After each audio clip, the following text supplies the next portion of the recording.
Hey guys, this is John Hansler. I'm just going to be presenting a video on one of the projects that I completed recently. It's a portfolio optimization project, and it's going to be added to my work portfolio. So you might be watching us from the website or the YouTube channel. Basically, the representation of the project, and this is just going to be a conceptual overview going into the project notes. If you're on the website, then you'll find a more detailed breakdown. There's lots of notes in there that you can use to look at all of the explanations for some of the more complicated formulas, for example, used in Excel.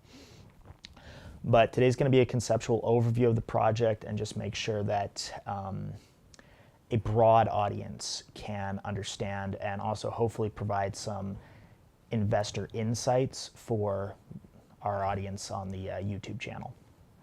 So basically, the overview of the project is that I've created a mock investor scenario. So a client comes in, they have a certain income, they have certain debt payments that they must fulfill, they buy groceries every month, that kind of thing. They also have a pension plan and a separate investment portfolio. So we forecast the economic capital that they have, put it on a balance sheet. It does have assumptions, by the way, in the forecast. Whenever you create a forecast, it's going to have assumptions such as the inflation rate. We're going to show that in a bit. The client comes in with goals. They have excess savings. They want to figure out, okay, well, how do I best invest these excess savings to achieve these goals that I have? So they have goals like funding their kids' education, for example. So the client's situation is considered. We develop an investment universe of, in this case, 25 ETF assets that can be used. There are some alternatives that we can use, and we're going to talk about that in the video today, but the project itself does go into more detail on those. Those ETFs are run through a simulation analysis that basically creates 10,000 randomized portfolios. I do show an alternative way that you can do that, but to properly do that, you need to apply constraints to the system. Those 10,000 randomized portfolios are then screened for the top 100 Sharpe ratios. Those are then run through another simulation where I run some statistics to see if there's any other significant factors other than the Sharpe ratio, which is just a metric that's used to describe the return per unit risk taken. In this case, there wasn't. If we go through the statistics I ran, you'll basically see that there's no consistently significant factor other than the, and really even the Sharpe ratio is kind of spurious, but that's probably to be expected given that I did screen for the top 100 Sharpe ratios in the simulation. So the number one or the highest Sharpe ratio portfolio is then selected.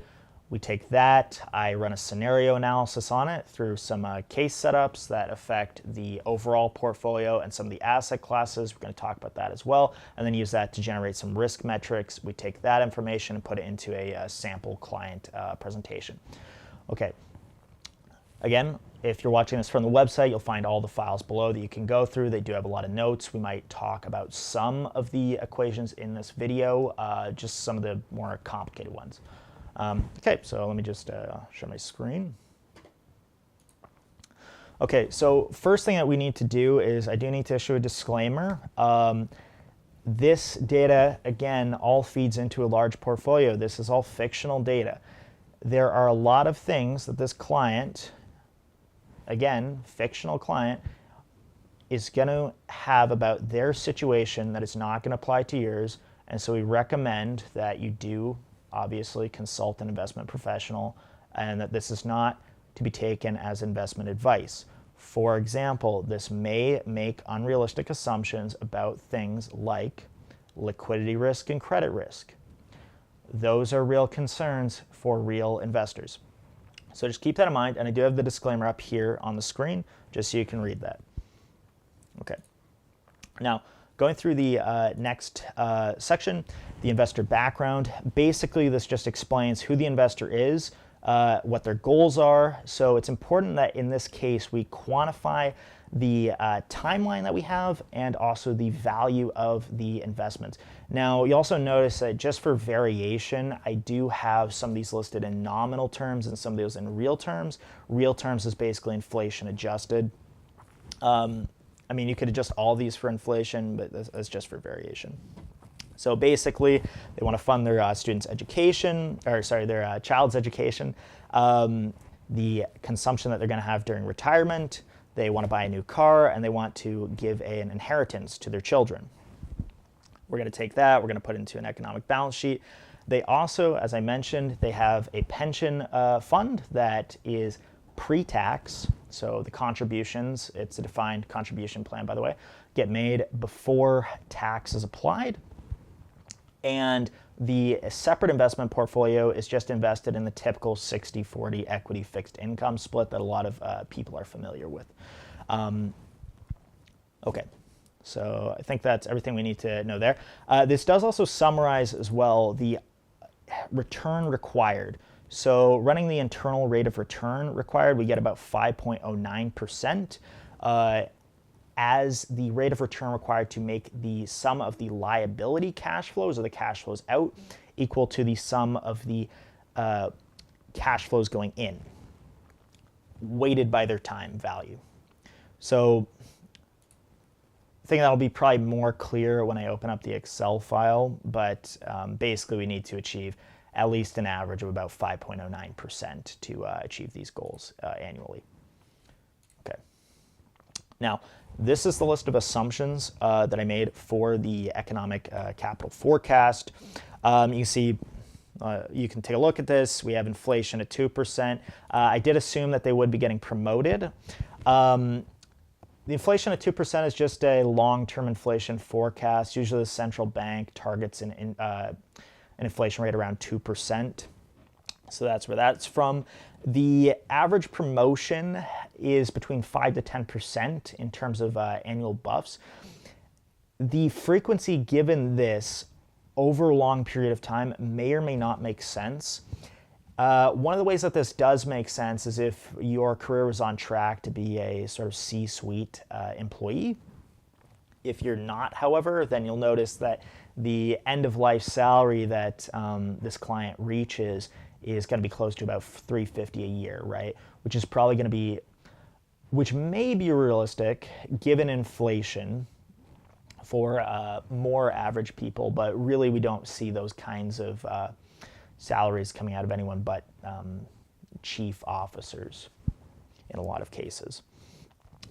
There's a breakdown by tax rates. So we have, I just put 2 tax brackets. It's not too hard to add additional ones, but we just have one for under 150 and over 150. One of the things that you'll notice is that because of this, because I did just make a simplifying assumption that everything over 150 is within this average rate. Again, you can split that up, but you will see that on the economic forecast that the client loses net income when they first enter this tax bracket because of the increase, but it does recover. But just keep that in mind, that a more realistic scenario would probably just apply the total cumulative tax rate, take that off, and then apply it to the excess.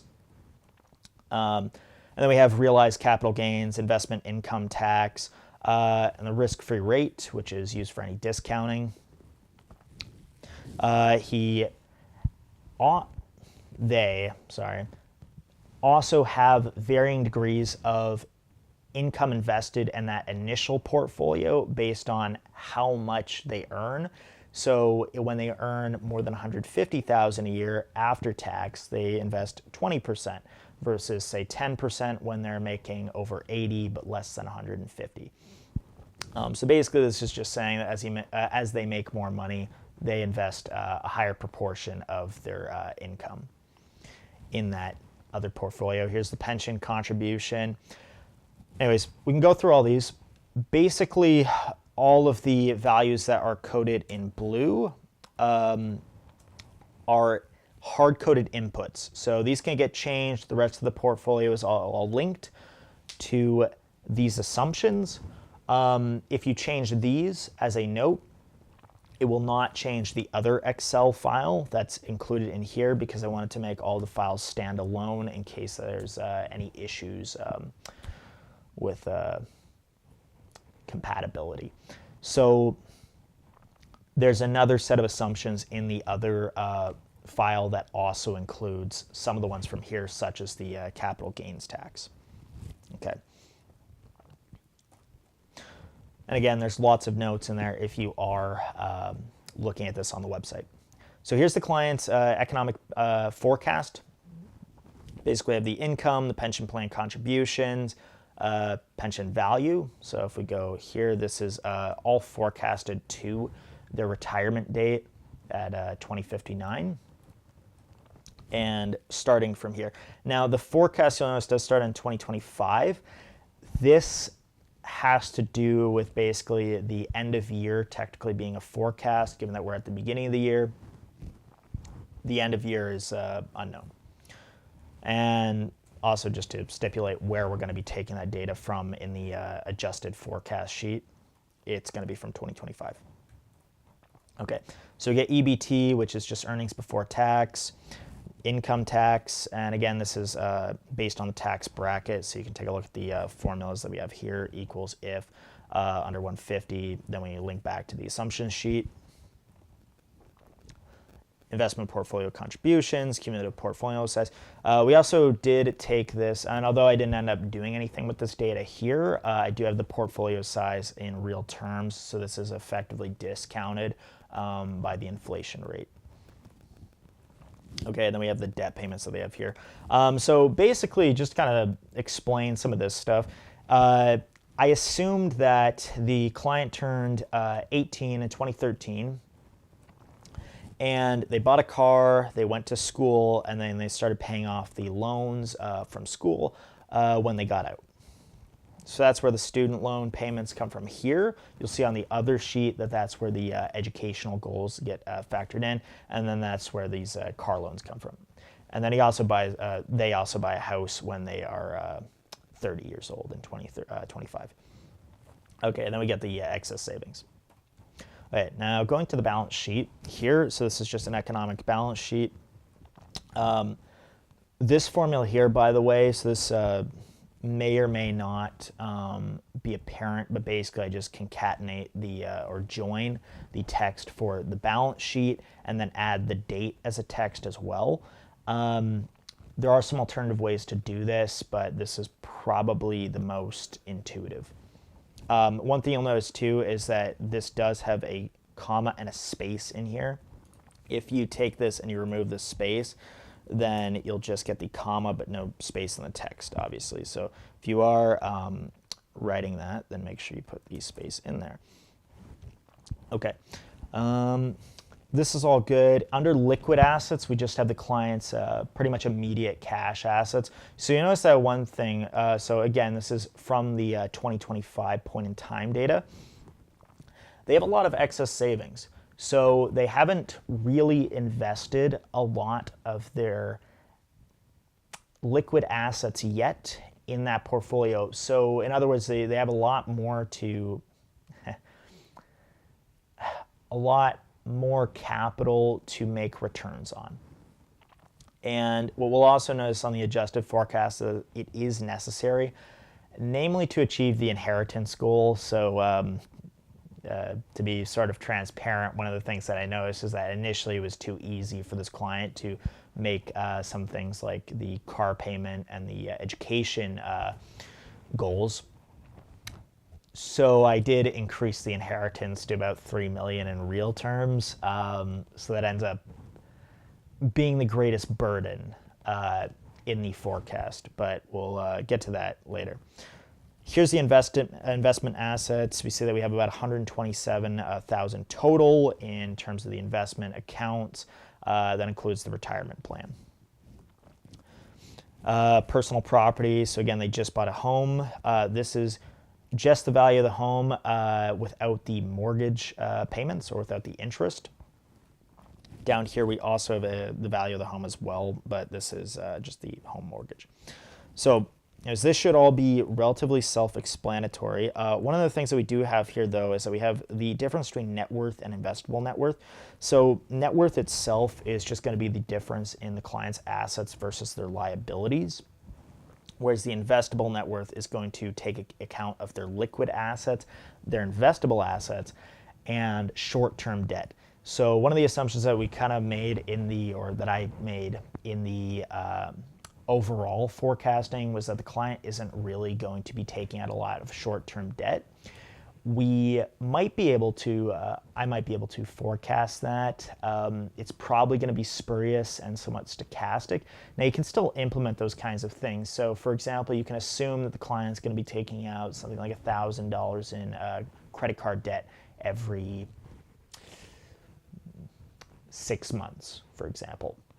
And you put that on the forecast. So it's not super difficult to make an addition to these things. We could also go back here and we could add it to other payments. So, and this is explained in the notes, but other payments includes things like clothes and groceries. This is scaled with inflation, as you'll notice, which might make it somewhat ridiculous by the end of retirement, because then we obviously have both the retirement payments thereafter and also the other payments that they make, which is, I think I cut off anyways, so it doesn't really matter. Yeah. Okay, great. Okay. But, you know, you could also throw in those credit card payments into other payments as well. Okay. So that was the balance sheet. Now here's the adjusted forecast. Basically, this just adds the additional payments that the client makes and puts them in the forecast. So we can see that the education payments, which are also scaled with inflation, are here. The car payments, so again, they want to buy a new car, and 5 years' time, we have that in here as well, and so on, right? Now, a big thing here that you'll notice too is that we also forecasted the savings. We have dividend income here as well. So we are assuming that the client receives dividend income from their investment portfolio and they stop investing that in their portfolio. So after retirement. So over here, we have an assumption that they do reinvest their dividends. Now, for a lot of investors, especially if they're saving up for retirement, they probably do want to do this. They don't need the liquid assets or the cash from the dividends yet. And this is a good way to increase the returns. Obviously, when you retire, however, and you know you do need, well, you typically aren't going to be making employment income anymore. You're going to need more cash assets because you're going to have greater liquidity needs that are now dependent on your investment portfolio. So here the assumption is that they now just make returns on the investment. If we go back to the assumptions on the, where do I have this here? The capital return, and they take out the income return, which would be the dividend rate. Okay. And then we throw in the cost of goals, and then here we get the IRR, or the internal rate of return. This is what I was explaining earlier, where basically you just have the asset cash flows matched to the liability cash flows. Both of them are discounted back to the present, and we see, okay, well, what return do we need to make both of them equal to each other? So we see that it's 5.09%. So this is a pretty reasonable number to go after. Now, if the client's inheritance was lower or higher, this will change. If they want to do other things, if they have greater expenses, for example, this number is going to change. So just keep that in mind. But this is pretty much what we're going to look at when we're talking with a client, is we're going to take into account all of their goals, which is typical of an individual investor. If you're talking about an institutional investor, a lot of them have a more liability driven focus on their investment assets. So for example, a bank has typically regular liquidity needs, and they might not be able to exceed a certain percentage of risk-weighted assets for varying categories. So managing liability needs in those scenarios becomes a lot more important, but for a lot of wealth management purposes, goal-based investing is often the way to go. Now, you'll also notice that I do also have the IRR written down here as well. This is basically just a separate way to do this, with the difference being in here I take the net cash flows and then I compare them to the invested assets, and then I use the Excel solver to see what makes the invested assets equal to a terminal value of 0. And then here we have a couple graphs, and these are going to come up in the investor presentation as well. But we basically see that the cumulative value of the liabilities is pretty steady, and then it increases due to the inheritance, like I was mentioning. The total cash assets, more or less, are pretty steady. There's a bump here when they get the lump sum pension. And then they have the net cash assets without investing. So you can see that, again, there's a bump when they receive the lump sum pension. And not all pensions, to kind of explain something very quickly about the pension plans, is that this, again, it's a defined benefit, defined contribution, which means that the investee or the client needs to bear all of the investment risk, but they also get the total returns of the portfolio at the end of the day. Not all defined contribution plans pay out a lump sum. This one we assumed was just going to pay a lump sum because it makes a lot of things easier for the forecast. For example, not having to factor in things like mortality risk, which we also assumed was, or that I assumed was going to be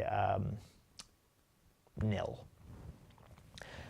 So they receive their pension as a lump sum, and then they pay off the inheritance at the end. But you see, again, without the inheritance, this would be, these are all net positive. So technically, the client wouldn't actually have to invest anything if they didn't also want to have an inheritance in this case. But they do. Okay, so here's the adjusted forecast that just, again, forecasts all the client data that we need. Now, going over the investment universe, so I did select ETFs as the main investment vehicle. There are some other ones that you can use. So, for example, in terms of pooled investment vehicles, the reason we want to select those in this case is because generally, one, they're typically going to be public, which means that the information is easier to access. So a lot of private investments are less transparent. And, for example, they might suffer from things like reporting lags that would force me to also go in and correct the smoothed data. They are also diversified within the asset itself. So, and I'll explain that in a minute, but obviously a fund investment, you put your money in a single asset, but that single asset spreads that investment across many other investments. So, for example, an ETF of the S&P 500 is kind of the classic example, where the ETF on the S&P 500 is based on the index, or the S&P 500 index, and that index invests in the top 500 US companies by market cap weighting. So effectively, from a single asset, you spread that investment across 500. Now, there are some problems with that as well. So, for example, the weighting method that the S&P 500 has used, which is market cap weighting, has started to concentrate it in some of the larger companies, which does potentially create diversification issues. Another issue with ETFs, or using solely ETFs in this case, instead of also applying things like direct investments, is that all of these investments, including, say, ETFs of alternatives, are going to bear additional equity risk, or because they all still have higher correlations with the equity market, which can cause problems that might not be foreseen in this analysis. So one of the things also, namely for computational purposes, there's a lot of numbers in the next file I'm going to show you in Excel. I didn't take the daily returns and then run correlations on those. I utilized JP Morgan's correlation matrix, and I made an assumption. And again, this is all stipulated in the project, and also part of why this is not investment advice, because this is probably unrealistic. I took the correlations from JP Morgan's asset correlation matrix, used that to generate the correlation matrix that I have here, which should be approximately true anyways. The ETFs do represent the broad asset class, and then I did adjust them for, and again, this is kind of a crude way to do it, to try to account for the additional equity risk. So in any case, went through 25 ETFs, we screened those. I'll show you the asset allocation down here as well. So you can see that these are just estimates of the allocations that I believed would turn up from the analysis. These ended up being approximately right. One of the things that we can do given the long-term horizon is invest more in equities and alternatives. So typically fixed income is going to have lower risk associated with it. And given that really most of the risk based on the forecast seems to be put on the terminal values of the portfolio, it makes sense to place most of the assets in return generating assets like equities and alternatives. Now, alternatives typically give higher returns than equities. In this case, this isn't precisely true when we look at the data. Part of that, however, is because alternative ETFs don't quite emulate the alternatives market with direct investments, for example. So that's a big reason why. Now, the other point of these allocations, or why maybe there's still such a heavy estimate for alternatives as well, is that the client's other investment portfolio already has a 60-40 equity fixed income split, which means they already have heavy allocations to fixed income and equity. And on top of that, they have a pension portfolio that, while it wasn't stipulated in this project, may have a significant allocation to alternatives, or it may not. So, for example, there are a couple basic prototypical fund models that do use a large asset allocation percent to alternatives, so namely the Yale endowment model and the Canada model. So both of those use heavy investments to alternatives, but generally speaking, any investor with a long-term view that doesn't have a lot of liquidity needs in the interim periods will use a heavy allocation to alternatives. Okay. Now, within this document as well, there is some commentary on some of the alternative investments that could be used, so namely mutual funds, hedge funds, and index funds that, if you're on the website, you can read through. Okay, now going to the meat and potatoes of the project, if you will, the portfolio analysis. So here in the first sheet, I do have the scenarios set up. So basically, you can just go here, you can take these, and you can click on them. Now, and then select, which case you want. What you'll notice is that if I do click, if we just go to the base case, for example, and I go to the end where we have the the portfolio statistics here, these do get updated, one, with the title at the top of the chosen portfolio's statistics. So your base case, normal asset class performance, you can play around with that if you'd like. And then we have all the statistics generated here, which get updated with this scenario analysis at the end, which, here I cut it short to 100 iterations. I don't really think there's a point of showing another 10,000 iterations. Although, as I do write about in the last Word document here, 10,000 iterations is probably not enough either for the initial Monte Carlo, given the number of assets that are selected from. So to show an example of that, I do have a Monte Carlo that I ran in Python here. This is something I ran probably close to a year ago now. This includes 6 ETFs, And what I can tell you about this, and again, I already ran this because sometimes using the Jupyter notebooks doesn't seem to load properly, so I didn't want to have to edit it in case of concerns for the video.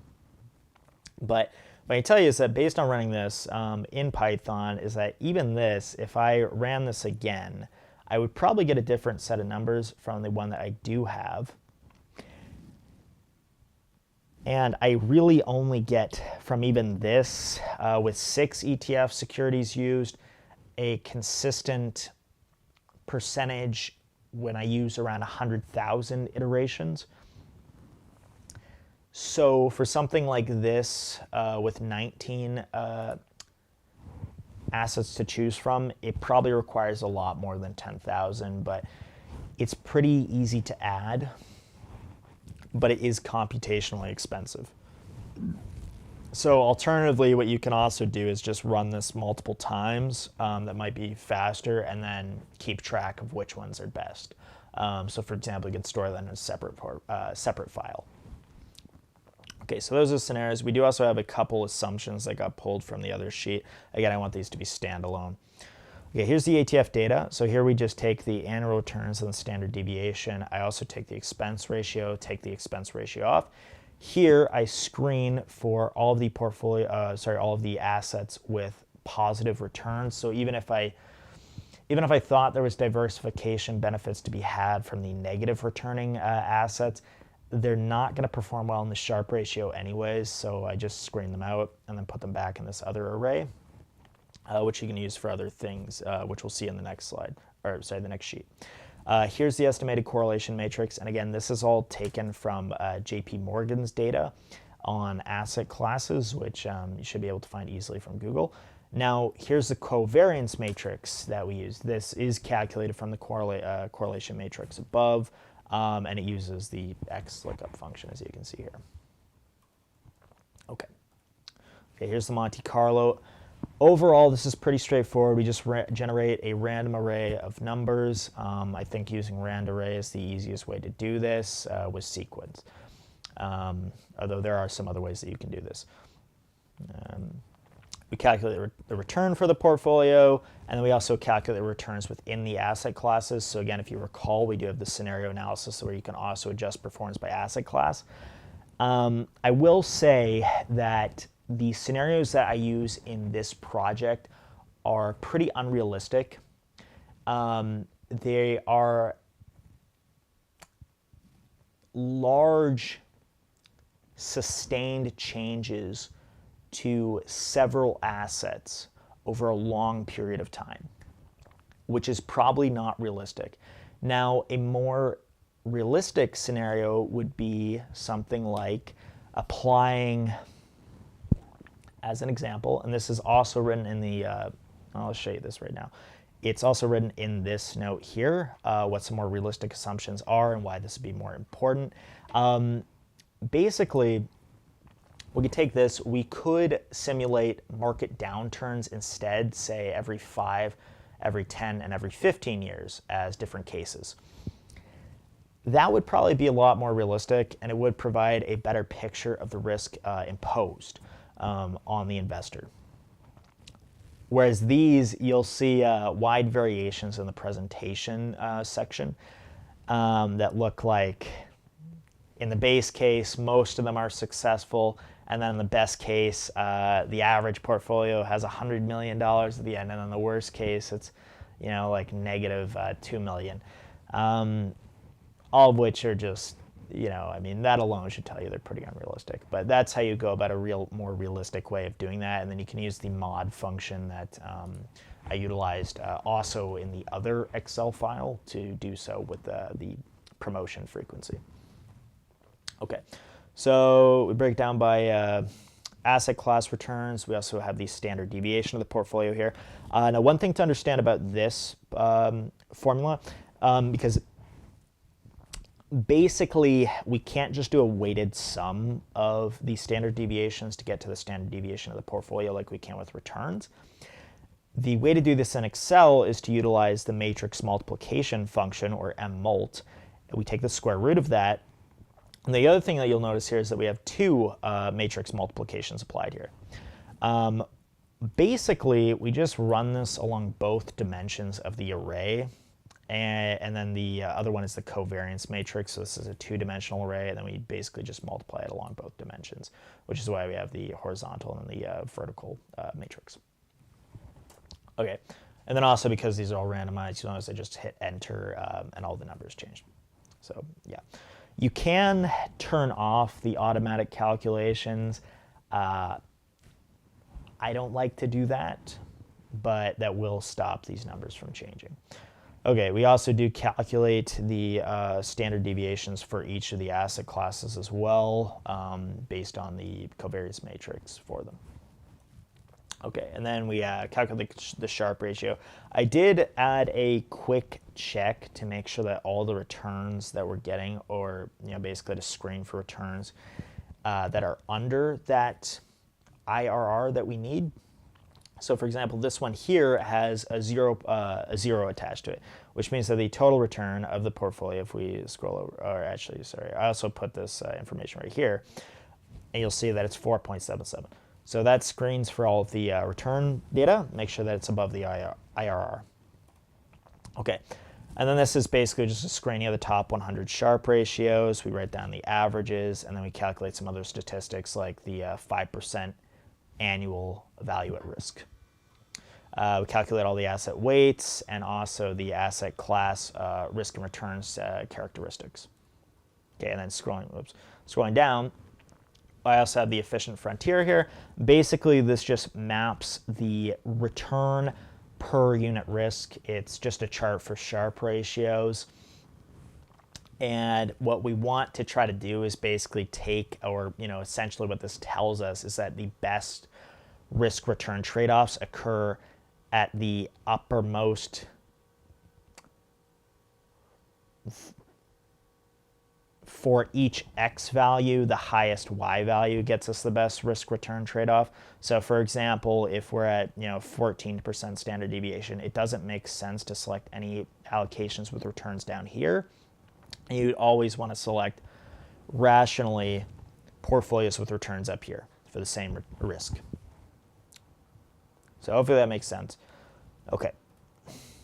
Here's a second Monte Carlo. This is basically just to stimulate the total investors' asset values over the period that we're looking at, where we assume that they live to be 85 for each of those screened portfolios. This was just used to run the statistics on the next page regarding this. So this is just the correlations of each of these with both the negative portfolio values at the throughout. So this column here counts if there are any negative values anywhere in these cash flows. So in other words, did we fall short of some goal somewhere in the forecast? So that's what that is, and that's what these are checking to see if any of those are correlated with that value. And then also the portfolio end value, because I'll show you this. If we run this, there is basically none of these are consistent. So these are all color-coded, which I maybe should have explained too on the other page. These get highlighted based on the best 10 portfolios in each of these columns. This as well. So this highlights the best 3 in green, or the top 3 in green and the bottom 3 in orange. Because we also want to see if any of these are correlated negatively with either of these values. So, but if you keep running this, you'll see that those colors shift all the time. So there's nothing really consistently significant here. Okay. Now, so ultimately, we just go with the portfolio with the highest Sharpe ratio. The next one is a scenario analysis. It just does the same thing, except we use the same portfolio for all of these cash flows. There's some other stuff along the periphery here. This probably isn't worth going through in the video. These are just different counts. There are some notes here that you can look at, but effectively, these are explained in the other sheet. Okay. Oh, it's also probably worth understanding too what the what formula is actually governing the Monte Carlos here to generate the random values. It's pretty much, we take norm.inverse, so we take the inverse of a normal distribution governed by some probability. So basically the probability is going to tell us where along the normal distribution does our data lie. So we generate that randomly, and then it's governed by a mean and a standard deviation. So that's important to understand. And then we also have these attached to the case in this scenario. But that's how that Monte Carlo is generated in all cases. Okay, so here we screen for the Sharpe ratio. These are all pretty basic statistics that we see on the other pages as well. So nothing new here. There is a few items that are new though, such as breaking down the terminal values by percentile. One of the things you'll notice, and I'll probably just show in the presentation, these do change with the case, and kind of dramatically. Actually, maybe I will show an example. So if we switch, portfolio performance, for example, to the worst case, and we go back, one, you'll see it up at the top of the chart, that this is now the worst case, right, with reduced returns and increased volatility for the portfolio, in this case, with normal asset class performance, if you see that up there. Okay, let's just make sure that doesn't, okay. Now if we go down here, you'll see that originally we went from most of the terminal values being generally positive to now the 75th percentile being negative 4 million. So, which should obviously be bad. But again, these assumptions or the scenarios that I've used here are not realistic. These are really extreme. So I wouldn't really expect this portfolio to perform that bad. And again, it's not investment advice. This is not an accurate portrayal of the risk, for example. Now let's just go and change that back. So I just wanted to show that. Okay. Okay, and then you can see that mostly they're positive. Now we still do get some weird returns. So for example, the 95th percentile for the base case, you'll see base case, is close to $100 million in terminal value. So, maybe some of the original assumptions we made during the forecasting period weren't so great, but maybe not. Some other things that we have here as well are also the percentage of negatives, so how many of the 100 simulations generate a negative value. We see that in this case is 14%. So this is whether that occurs at the end or somewhere in the middle. And then I also break that down by does it occur in the middle or at the end, and if it does occur at the end or in the middle, what is the average loss and when does it occur on average. So in the terminal values, you're always going to see that at 2079 or the very end. For these ones, though, that can be different. So let me just calculate that until we get to, okay, yeah. So for example here, right?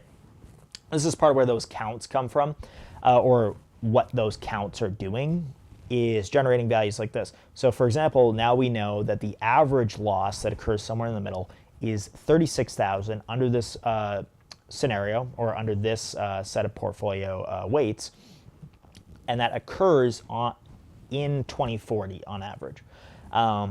So those are the kinds of statistics that we've generated with all this data here, and they are kind of important to understand the risk of the portfolio.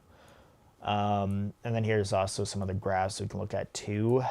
This one is what I imported into the presentation. I don't show this in the presentation file, namely because it looks a little messy when I put it in there. So, okay. Now, on the last sheet in this file, we do also have a second way to do all of that. So technically, you don't actually have to do any of the stuff I just showed. You can also just use the Excel solver to do all of this. So basically, here I have an optimizer. So this is what gets adjusted by the Excel solver to find the optimal weights. These all have to be weighted by the sum, by the way. So that's where all these divisions come in the formulas. Here's the normal randomized portfolio that we have up here and their returns, and then here's the optimal one. Now, one of the things that you'll notice probably pretty quickly is that we can end up with a much higher Sharpe ratio from doing this. But we also end up with, for example, 97% of the weight approximately ended up in IWF, which is basically a leveraged S&P 500 portfolio or ETF. And this is SSO. This is a leveraged loan ETF. 4% going to there. This isn't very good diversification. Now, one of the things to keep in mind as well is some risks are not easily quantifiable. So for example, if markets go downhill, we might enter problems with liquidating assets if we have heightened liquidity needs, which often happens during a market downturn. On top of that, these investments, because they're leveraged, are going to be more susceptible to large fluctuations in asset values. So even though they're diversified in themselves, and even though we have the risks quantified here, we still should look out to make sure that these are properly diversified. So that's something that this solver didn't do here. Now, you can apply constraints to this as well to make that work. I didn't do that here, namely because we went through the rest of the analysis already, and Monte Carlo is the point of, the point of this project is also to show the Monte Carlo. I mean, I think showing this is pretty straightforward. So, but anyways, but for this, you would have to apply the constraints. So just doing it like this, it's not going to work. Okay. Let's close this file now. We might as well save it. Yeah, so again, it's randomized, so every time I close it, it's going to change the values, and then we got to save it again. Okay, we did close the asset allocations already. Okay, so this is the client presentation. Again, a mock presentation to show the client what research we did and what we came up with, and give them an overview of the portfolio that was generated. So you can go through this here. This is mostly just a aesthetic tack on to the portfolio project. One thing that should be noted as well is that it's important to talk about the risk of the portfolio as well. And it's also important to have in these cases more realistic scenario analyses. I know I didn't have very realistic ones here. I could change the project to do that, but I've already suggested a few different ways that could be done. But you can see that these do show the terminal value distribution. So where does the client end up? Are they able to make that inheritance? We can see that in most cases, yes, in the base case. Under the worst case, that does change, and under the best case, all of them succeed. Yeah. Now, one of the things that also should be done is that if the client does decide to go forward with a project like this, we do want to make sure to monitor forward, especially because a lot of the risk is placed on the terminal values, provided that we haven't that I haven't conducted a market, business cycle centric scenario analysis. There's not really a lot of liquidity needs or concern in the interim periods, so it's mostly the terminal value that we're looking at in terms of risk. Certainly, there's a lot of time to monitor and adjust to that. So that's important, and that's probably the final takeaway of the project.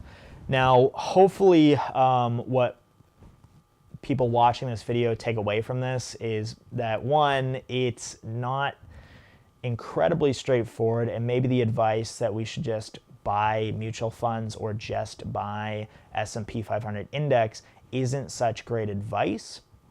We do want to try to tailor the investment portfolios to the clients or your needs, and hopefully also to show what maybe a good advisor or investment manager is going to go through to generate this kind of data for you. And it's also worth noting that, this isn't entirely comprehensive. As I mentioned, there's a few things missing from this. So for example, taking the daily returns and finding the correlations from there manually, you should probably be utilizing direct investments and at least some capacity because of the heightened equity correlations of ETFs. We might want to look at utilizing mutual funds as well. But that all depends. Again, consult an investment professional. And if you're watching this on the website, I hope this helped clarify any of the conceptual underpinnings of the project that I've done here. And I hope you enjoyed it. Take care.